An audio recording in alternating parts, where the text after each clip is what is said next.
Matematik tahun 1 muka surat 79.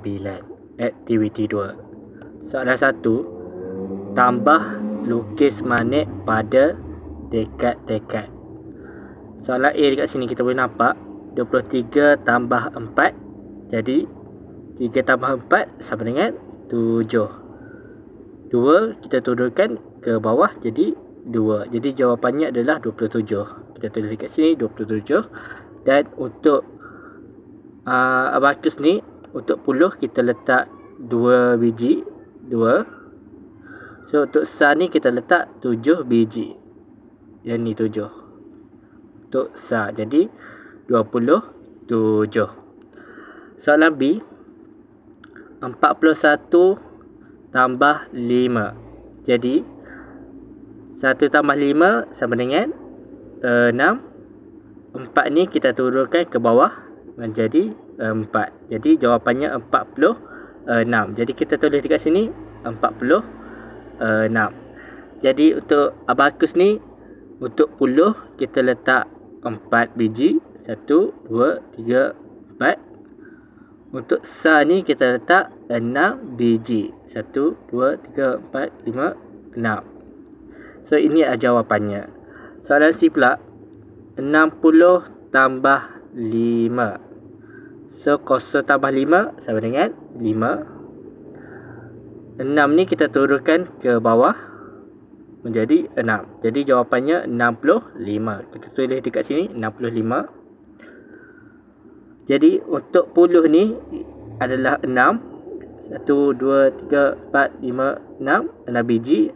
Untuk sa ni adalah 5. Jadi kita kena lukis 5. 1, 2, 3, 4, 5 biji. Jadi ini adalah 65. Soalan D pula, 82 tambah 6. Jadi 2 tambah 6 sama dengan 8. 8 ni kita turun ke bawah.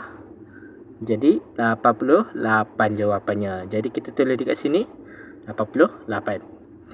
So untuk puluh ni ada 8 biji. Kita lukis 8. 1, 2, 3, 4, 5, 6, 7, 8.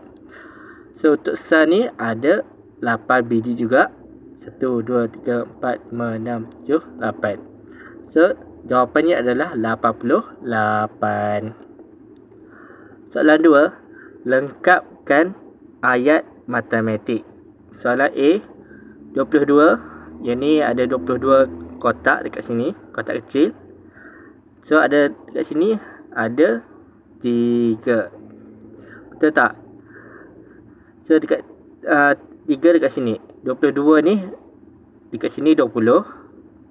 Okey, semula dekat sini ada 22, dekat sini ada 20, dekat sini ada 2. Jadi semuanya 22. Okey. So untuk 3 ni adalah yang bawah ni, 3 kotak.